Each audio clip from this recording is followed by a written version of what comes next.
Following is a sponsored program on WBT. Investment advice provided on the following program is on an individual basis. Listeners should not consider today's discussion as a recommendation for any investment and should carefully evaluate before investing. This is Your Real Estate Today on News Talk 1110 WBT. Hello and welcome to the show, Your Real Estate Today. It's Paul Jamison, your host. Thank you so much for being with us. I am the owner of the Jamison family of companies. We are here with Marty Ivey and Sam Ivey with Ivey Exterminating. Welcome, guys. Hey, Paul. Good to be here. Yeah, good to see you guys on Zoom. I am going to go ahead and get this recorded. So if you want to watch us, not just hear us, but also watch us, you can go to the Jamison Realty YouTube channel and watch it. But remember, we're on 1110, 99.3, and radio.com. So you can enjoy the show anytime at your leisure as well, and on the Jamison Realty YouTube channel, as I mentioned earlier. So if you're a first-time listener, this show is about real estate. We talk about an awful lot of things, anywhere from what's going on in our local market to ways to improve your home to get it ready to buy, to sell, or if you're interested in buying or investing in property. Marty is and Sam at Ivey Exterminating truly understand, has a partner to us, how to help protect your home so we don't get into the troubles that we get into around getting the home ready to sell. There's nothing worse, Marty, than a surprise. Absolutely. And not to give it away yet, but what is the biggest area of surprise in the house? It's no doubt, Paul, hands down, it's Crawlspace health. Right. Crawlspace health is one of the biggest things that we've seen that affects these real estate transactions constantly. Yeah, and we're going to talk about Crawlspace health today, but let's start out by, and guys, this is going to blow your mind. I'm going to tell you right now, we're going to talk about the health of our market. All right, we've spent the last gajillion weeks talking about everybody's health. Heck, I had to have my temperature taken. I tell you, I wish they'd get rid of the rear end thermometers in here. It's not real easy to get into. I'm just kidding. Especially if you get confused and have to take it orally. That is disgusting. You opened it up. Yeah, it's a cheeky comment. What can I say? All right, so let's just nip it in the butt right now. Let's talk about the health of our marketplace. All right. Because this is going to blow your mind, guys, that in the month of May, all right, 5,168 listings came online. Last year in May, 6,636 listings came online. We are down 22%. Now, listen closely. In the month of May this year, 5,926 houses went under contract. Only 5,168 of them came online.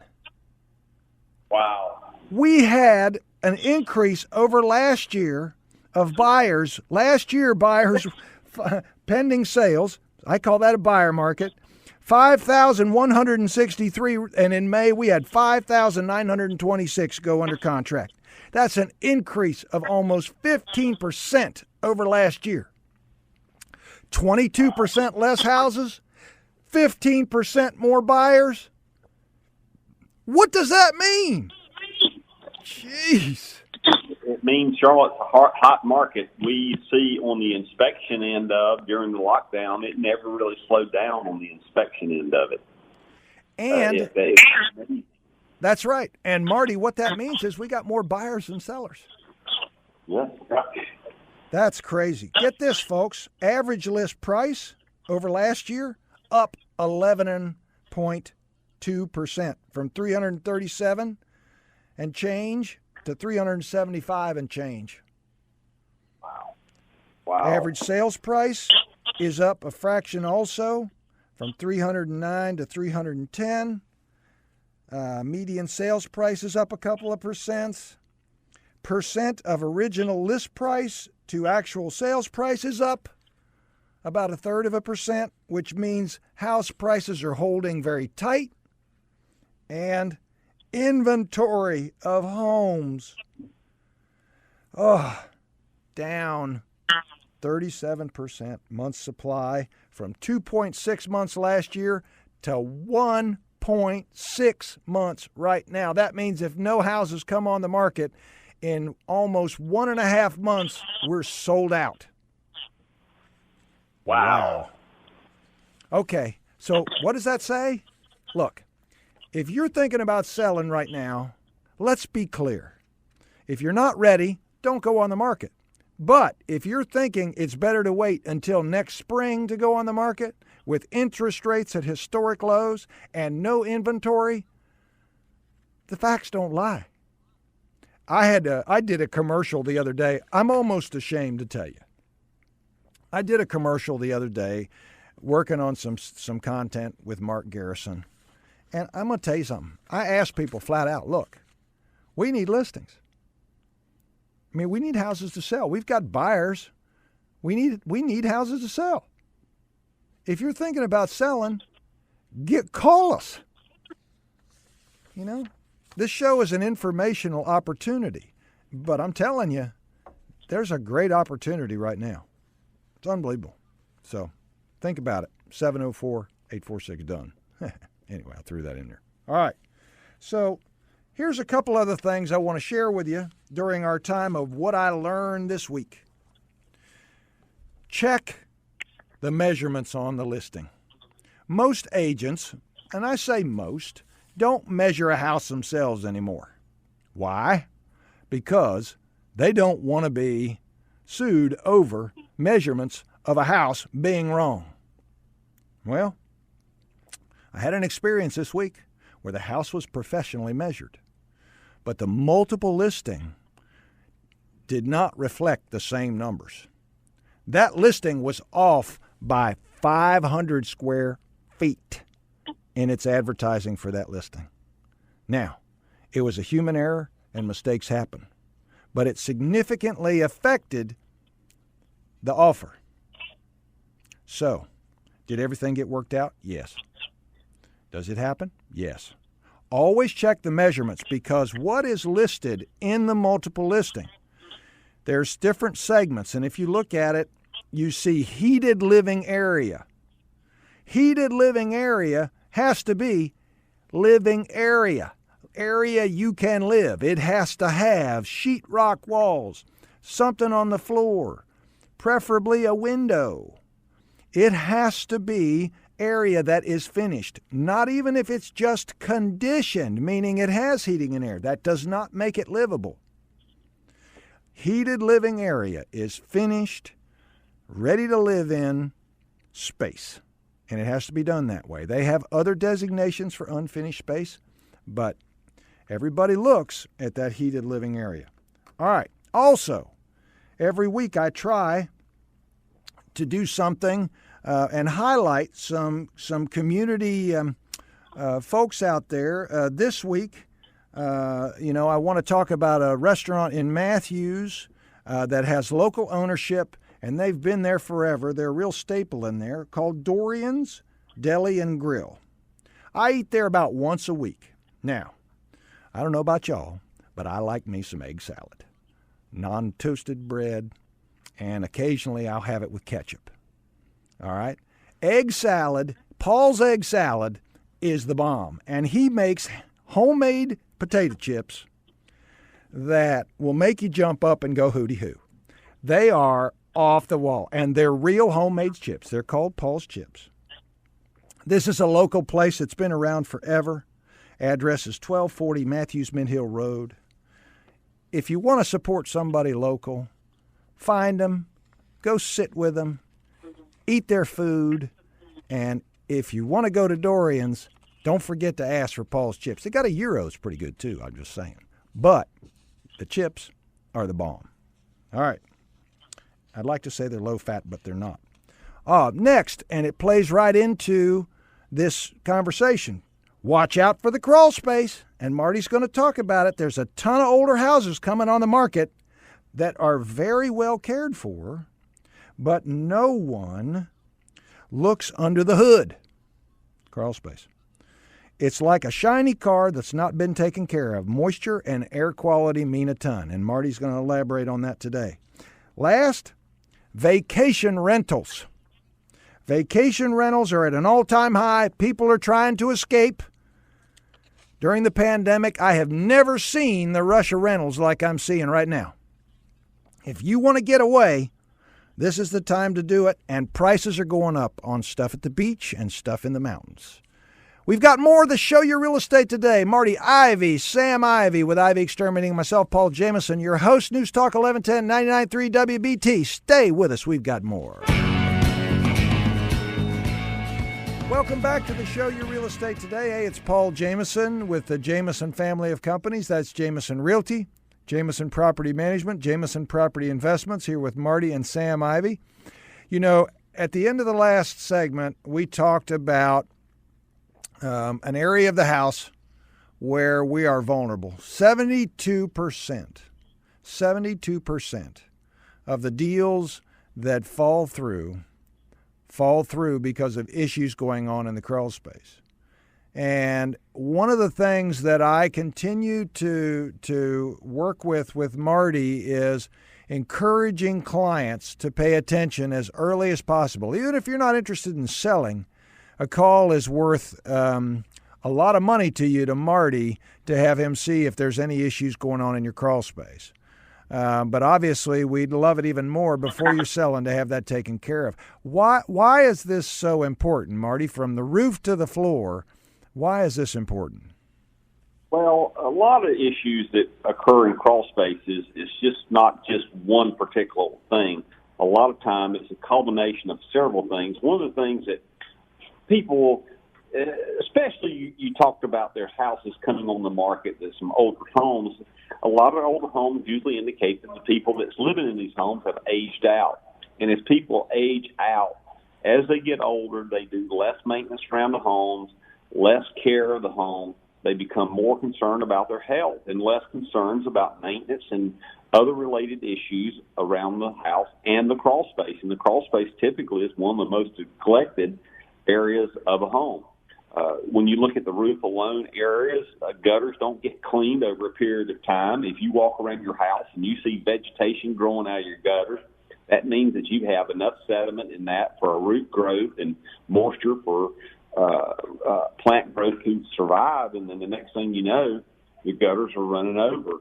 You take an average roof on a house, on an 1,800 square foot house, you get 1 inch of rain, you can have up to 2,700 gallons of water. That's crazy, man. That's crazy amounts of water.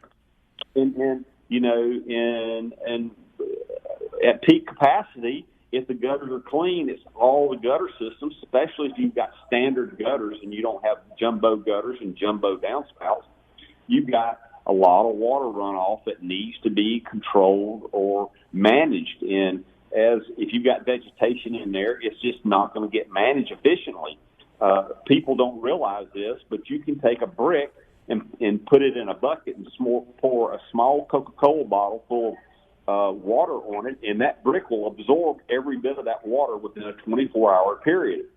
People think brick is resilient, but it's subject to any type of masonry product. Concrete also, right? Absolutely. That's the reason they make waterproofing materials that you buy at Home Depot to coat these areas to help prevent water penetration to these areas. Over a period of time, you have expansion and contraction that happen to brick and mortar joints pop loose. But if you've got a lot of water running against the foundation, mature plant growth lasts several months. Rain. Yeah. You're going to get moisture migration in the crawl space. And then you factor in the other issue, which is one of the major issues that we're having condensation occurring in crawl spaces from hot, humid air. Hot, humid air is positive energy. Physics teaches that negative energy. And what occurs is hot, humid air comes into the crawl space, and it hits whatever the dew point is. The dew point is during the summer months here, 70, 72 degrees. That means anything at that temperature is going to sweat. We forget that we take a glass of iced tea outside on a day like today, and that iced tea, you set it down on the table, and you come back in a couple of minutes, and there's a puddle of water around that glass on the table. And what's really occurring is not from the fluid in the glass. It's from the hot, humid air in the environment condensating on the glass, ripping down. Well, these issues occur in crawl spaces. And in most cases, it's hard-pressed to find a crawl space this time of year without moisture levels sufficient not only to support insect, termite activity, but also microbial growth. And when you get a moisture level in a crawl space that's 18% or above, and you're rarely going to find one this time of year, you're going to have microbial growth that's going to occur in a crawl space. Yeah. And the higher those levels get, the more susceptible you are to get fungi, which fungi will split and destroy the wood. And those issues can be catastrophic in a real estate transaction. It's very important if you're thinking about selling your house or putting your house on the market in a short period of time in the next several months, you need to call us. Tell us when you call the inspection in at our company that you're going to have it, that you're going to put the house up for sale, and we'll send a technician come out and take a look at it and try to give you some of these stumbling blocks that can occur and things that can be done to manage or prevent them or to cure them, depending on whatever you have situation going in the crawl space. But, Paul, as you know, microbial issues in a crawl space to the point they need to be cleaned can sometimes be costly. I mean, yes, just can. removing the insulation, reinstalling the insulation alone can end up being to most people, a fairly sizable number. Yeah, but also not just getting rid of it, but stopping it. Right. I mean, then after you get rid of it and clean it, then you got to stop it from coming back, which typically is going to evolve at minimum is dehumidifying that crawl space. And if you got water pouring into the crawl space, how are we going to manage that water, which could include just diverting your gutters, cleaning and diverting your gutters, or it may be necessary to put a French drain and a sump pump system in the crawl space. I mean, it's one of those things that it didn't happen over time, and it's not going to get cured and by just wishing it to get cured. You're going to have to take some proactive measure to get it under control. Once that water seeps in the crawl space, it's really interesting. We're seeing crawl spaces now that never, ever had any water in them. And the reason is we just had so much rain, and you have hydrostatic water pressure that has just pushed against foundations, and you have mature plant growth that roots get in openings and make them larger just by growth of the root. And next thing you know, you've got water penetration in the crawl space. I was out on the house last week and saw a root system that had gone around a spigot that was right on ground level. And that root system had already bent the copper plumbing pipe where the spigot was coming through the foundation and was on the verge of breaking it. And it's interesting to think that that's just Mother Nature's way of taking it back. Yeah. We see a lot of it, and it's people just, it's out of sight, out of mind. They blow it off, and then the next thing you know, they have extensive structural repairs that need to occur, heat back systems that have to be cleaned. In some cases, we've seen heat back systems get ruined because they're constantly getting water in them in the crawl space. Hey, Marty, what about the landscape stuff, too, where you build up putting mulch on something over year after year? And it's exactly. I mean, people come in, the optimum mulch is about 2 inches, and the purpose of the mulching not to make the house look good, it's to manage weed control, give the plants warmth during the winter months, and moisture control on the plants. Really, the purpose of it, one of the benefits it does to make the landscaping look better. People are supposed to remove mulch and put new back. Most of them don't. They just overlay mulch areas, which create a magnitude of insect-related issues and water issues against the house, and then compounded in some case, it can increase microbial growth inside the crawl space. But the mulch is a major factor. I mean, thatch buildup, which is when you cut your grass, if you're not collecting the clippings and you just let them fall out on the grass. I've had houses that I've been looking at for the last 25 years that, I go out there and look at them in the beginning and the soil levels at the level of the curb, and 20 years later, 2 inches higher than the curb. Those are the things that we are getting concerned about. Yeah. And after the break, Marty, I want to come back and I want you to talk about 2 inside signals or other signals that you can find inside your home to know you've got a problem. We'll talk about those. This is the show, Your Real Estate Today. I'm Paul Jamison, your host, along with Marty Sam Ivey with Ivey Exterminating. We love your spending your Saturday with us, and we're thankful for that here on News Talk 1110 and 99.3 WBT. Stay with us. Welcome back to the show, Your Real Estate Today. Hey, it's Paul Jamison, your host with the Jamison family of companies. That's Realty, Property Management, and Property Investment. I'm here with Marty Ivey, Sam Ivey with Ivey Exterminating. Hey, guys, we have got so much more to talk about today. Thank you out there, though, for spending your Saturday with us. We hope you're safe wherever you are and enjoying the day. We're talking about the Crawlspace right now and the different ways to make sure that you protect your home by inspecting your crawl space. Marty, the one thing I wanted to make sure we talked about is if you're at home right now and there are some signals, some things inside the home that somebody can look for that are a good indication there might be a little something going on. Yeah, sometimes one of the indicators we like to look at when we look inside the house is the fact that what occurs is the floor will get concave or convex. It's where the floor joints push together, and it causes it what most people say is cupping. Cupping is an issue that we get into that we see on a lot of homes, and it's something that we need to pay attention to when we do these inspections. Another thing that we see a lot of is molding that comes loose at the joints, something else that indicates that the house can get a lot of water penetration in it. It's something that you need to kind of pay attention to. We look at a lot of homes, and it's something that most homeowners never pay attention to. But the joints, you almost take your bare foot or your sock foot and rub across the floor, and you'll actually feel rigid in the floor. Huh. Wow. Yeah, I've seen that before. That's something you can barely notice, and sometimes it's really exaggerated, right?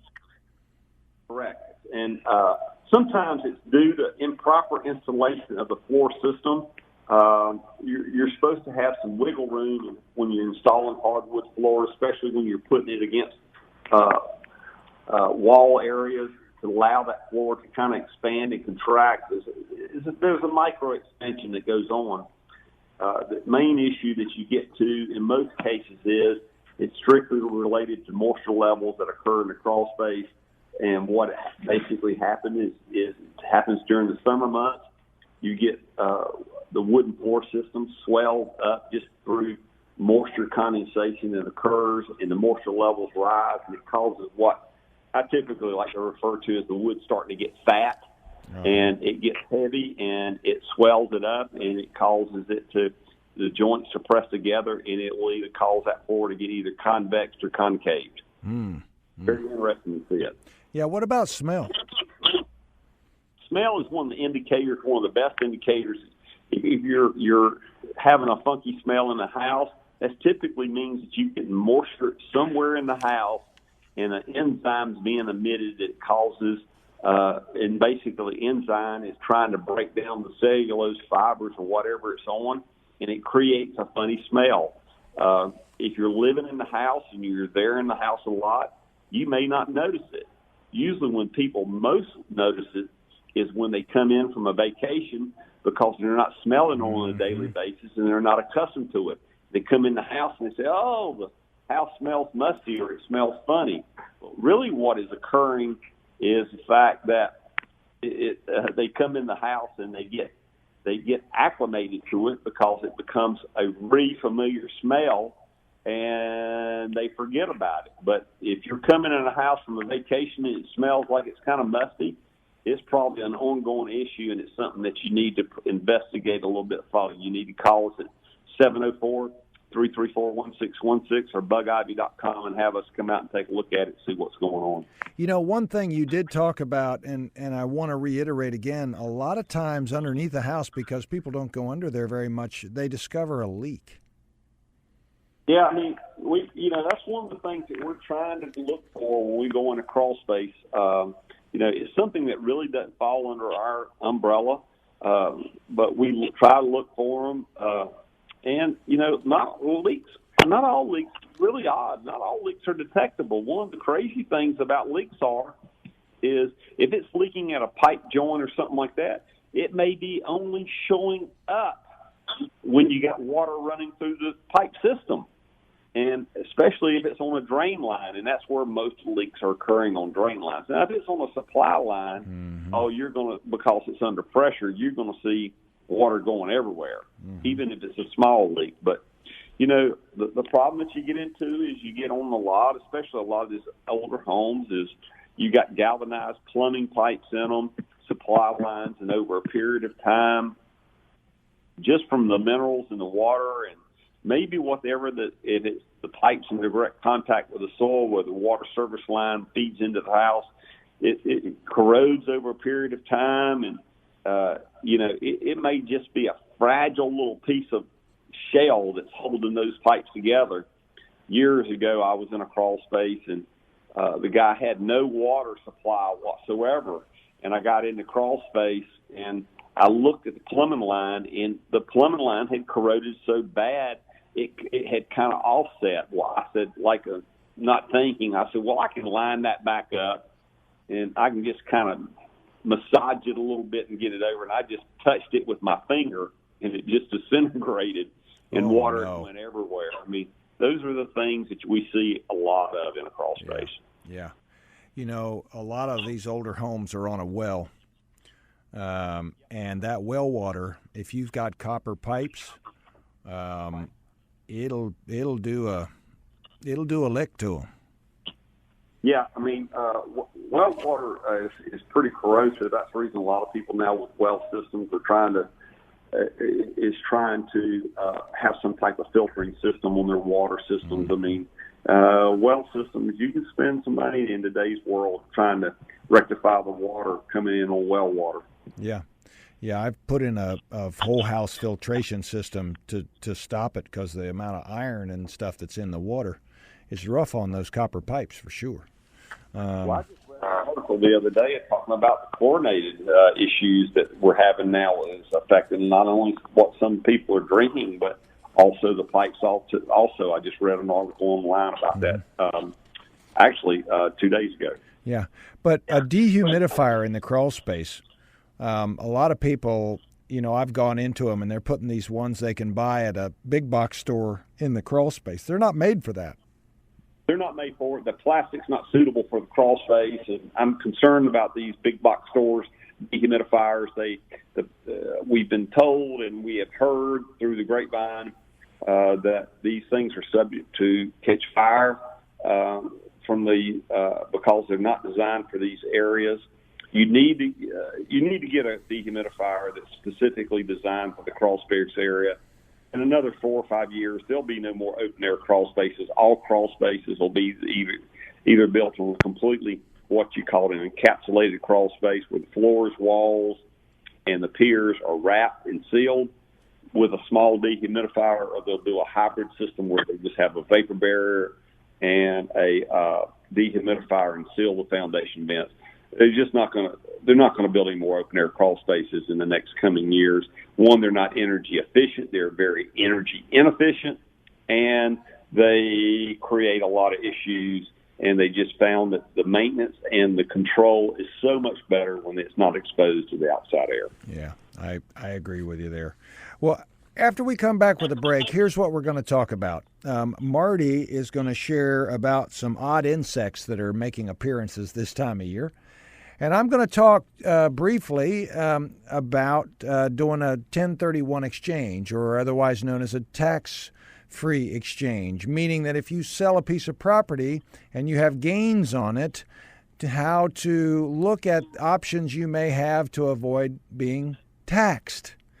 I know that everybody out there that's listening to us right now absolutely loves to pay taxes. The more taxes they pay, the happier they are. And I know you all out there feel that way. Yeah, Marty's raising his hand. I know Sam is happy too. And so I've asked them to pay whatever taxes they can pay for me as well, because I'm going to avoid any opportunity I can to pay taxes the right way. So just realize this is not going to be tax advice. I'm not a CPA. Please consult your CPA for more information. But I did have a good night's sleep last night. So we're going to talk more real estate. We're going to talk odd species of bugs. We're talking about your home, the show Your Real Estate Today here on News Talk 1110 and 99.3 WBT. Stay right with us. Hello and welcome back to the show Your Real Estate Today. It's Paul Jamison, your host with the Jamison family Jamison family of companies. That's Realty, Property Management, and Property Investments. Easy for me to say. Glad you're with us, having fun on Saturday. You guys know, and the friends that know me that listen know, I'm here to have a good time and share information with you. And Sam and Marty Ivey are also here. Sam is going to share some information with us, but let me give you just a quick bullet before Sam talks about the odd species bugs and some mosquitoes. If you're interested and have sold a piece of property or want to sell a piece of property and understand what your tax liability is, there's something called a 1031 exchange, or a tax-free exchange is another word for it. So first, let me be clear. All right? Your primary home is not something you should do a tax-free or 1031 exchange on, because if your gain on that property is a single person, or a married person, as a single person you have up to $250,000. As a married person you have up to $500,000. That's tax-free if you've lived in that home 2 out of the last 5 years. Okay? So let's not talk about it in terms of your primary residence, the one that you use where you deduct the interest on your taxes for it being your primary residence. Okay? Let's talk about it as it relates to an investment property or rental property or something that you had inherited that's an investment property. Okay? Second, I want you to be clear about other rules, and there are some, but I'm giving you an overview about the 1031 exchange. You touch the money at the closing table. It comes into your account and doesn't go to an approved, what they call intermediary or money holder for the tax exchange. You're out. You can never touch that money until you purchase the next property. It stays out of your hands. Doesn't mean once you use the cash to buy something else, you can't go get a loan. You can do that. You can do a tax-free exchange with a loan. But you touch that money and it goes in your account at the closing table, you're out. Can't do it. Third, you must know your basis on the property. And the gain that you're being taxed on is above and beyond that basis. So if you sold a piece of property for $100,000 and your basis or cost, meaning if your accountant had depreciated the piece of property, or if it's your actual cost that you show on your tax returns for that piece of property, and I'm talking very simplistically right now, don't get all mired into the details. We can talk about it more when we're together if you want to do this. Then you pay tax. If you sell something for $100 and your basis, say, is $60, you pay taxes on the $40. Okay? So just so you know that. Also, it's called like-kind exchange or tax-free exchange for a reason. You must exchange investment property for investment property. You can't take something that was an investment property and exchange it for a primary residence without having to take Uncle Sam's contribution out of that amount and give it to him. It doesn't work that way. So make sure you work with a CPA or a tax attorney to make sure you're doing this correctly. Now, When I, again, talk about intermediaries, I use a company out of Atlanta called IPX. The letter I, the letter P, the letter X. That is who I use. You can Google their name or Bing it or however you want to search for it. IPX out of Atlanta, Georgia. They accept the money from the closing table. They hold it. And then when you make your new purchase, they send the money out. Now, for those of you that read my book or have my book called Opportunity is Knocking, which you can get at pauljamison.com or Amazon Prime, page 24 in the book is a chart about the rules and how it works for tax-free exchange. And quickly, here it goes. You decide to sell a piece of property. The money goes to the intermediary to get ready for the sale. You have 45 days from the day you close to identify, I didn't say close on, I said identify property that you are going to purchase. All right? You can spend up to 200% of the amount of money that is at the bottom of the closing statement. If you got $94,000 at the end of that, you can spend up to $188,000. Okay? You can identify that much. You can spend as much as you want, but you can identify $188,000. All right? The next thing is you have to close within 6 months. So you identify in 45 days, you close in 6 months. Okay? And you can identify up to 4 properties. All right? So the proceeds from that sale go to the intermediary. You identify a property. You close on it. The intermediary sends the funds. Okay? And you have to close, again, within 180 days. Does the property have to be for sale that you identify? No, it does not. But you better be able to buy it. So what's the worst case? You don't find a piece of property. You pay big honking taxes on the 40. There you go. All right. More available on my book, pauljamison.com or Amazon Prime. All right. Sam, let's talk about some mosquitoes and some weird insects that are showing up. We've got about 3.5 minutes. Sounds good. You know, we've had just an absolute abundance of rain. It doesn't seem like it's ever going to let up. I mean, even this week they're calling for rain 4 out of 5 days. And it's just creating a massive problem with mosquitoes. It's creating a problem for our trees in the area. You know, these storms have had high gusting winds. Myers Park area looked like a war zone, almost like a hurricane had gone through it a couple weeks ago. All the roads were blocked off and cut off. And when these trees fall, they leave massive depressions in the soil, especially when the ground is saturated from all the rain. And when that happens and you have rain, once you get that tree cleaned up, you've got a lot of divots and dips in the yard that will hold water and be a perfect breeding ground for these mosquitoes. Not to mention all the trees that are providing kind of a place for these mosquitoes to breed as well, especially with all the high humidity and moisture that's around, because sometimes people are waiting weeks to get that tree cut off their house or their property due to insurance reasons. And so, and then just on top of the fact, just all the increased rain has made it difficult for technicians to be able to get out and actually be able to service for mosquitoes because we have to have dry conditions to be able to do that. So mosquitoes have definitely been a problem.